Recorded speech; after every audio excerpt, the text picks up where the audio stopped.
ஓம் rot பிரம்மணே நமக. ஓம் காயத்ரி தேவி நமக. அனைவருக்கும் அன்பான வணக்கம். நான் உங்கள் மணிகண்டன் பேசுகிறேன், மதுரையிலிருந்து. விஸ்வகர்ம ஜோதிடத்தில் இன்று நாம் பார்க்க போவது மிதுன ராசிக்கான ராகு கேது பயிற்சி பலன்கள் மற்றும் குரு பகவானுடைய பயிற்சி பலன்கள். அதாவது மிதுன ராசிக்கு அதிபதி யாருன்னு பார்த்தீங்கன்னா புதன் பகவான். அதாவது அதிகமான ஆசை படைத்த ராசிக்காரர்கள் இந்த மிதுன ராசிக்காரர்கள். தான் நினைத்ததை நடத்தியே தீர வேண்டும் என்கின்ற எண்ணம் அதிகமாக கொண்டவர்கள்.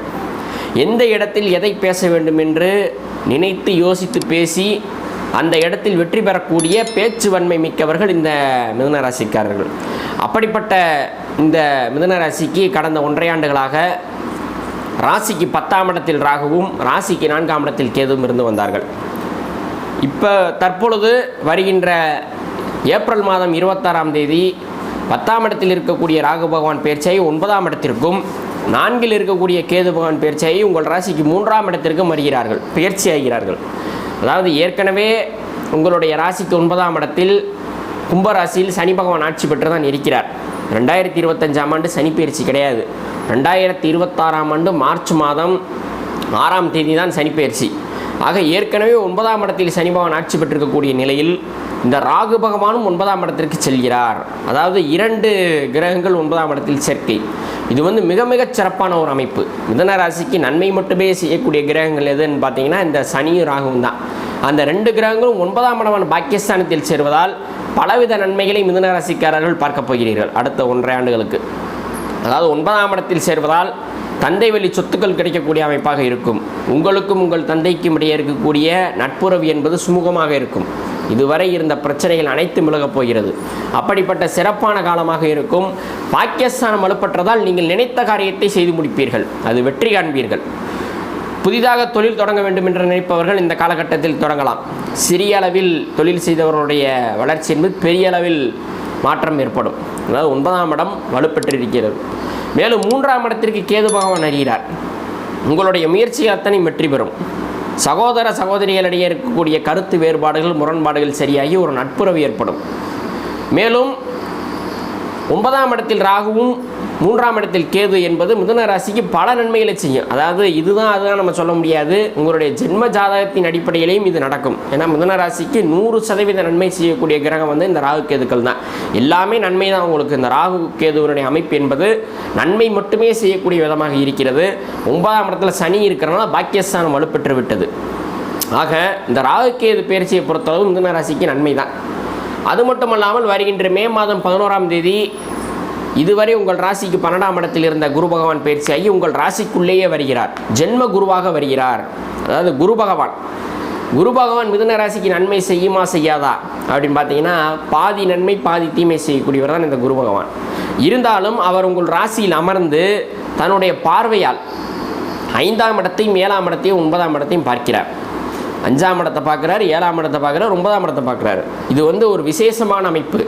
குரு பார்க்க கோடி நன்மை என்று சொன்னார்கள். அந்த கோடி நன்மைகள் கிடைக்கக்கூடிய காலகட்டமாக வரக்கூடிய ஒரு வருடமானது மிதுன ராசிக்காரர்களுக்கு இருக்க போகிறது.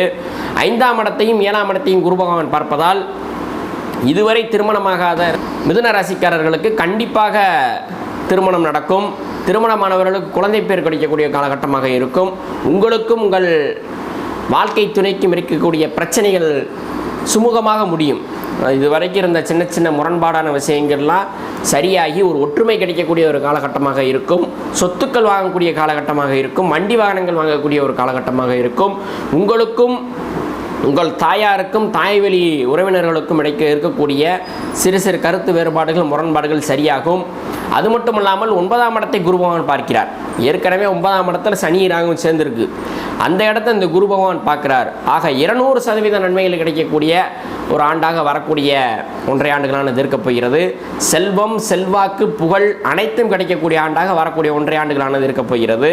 மிதுன ராசியில் இருக்கக்கூடிய மாணவ மாணவியர்களுடைய கல்வி என்பது மிகச்சிறப்பாக ஒரு முன்னேற்றம் அடையும்.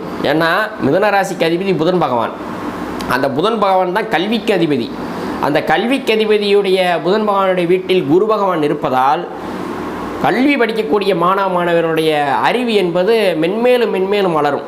நீங்கள் எதை நினச்சி படிக்கிறீங்களோ அது கண்டிப்பாக கிடைக்கும். அதாவது எத்தனை மதிப்பெண்கள் அப்படின்னு நினச்சி படிக்கிறீங்களோ அது அப்படியே கிடைக்கும்.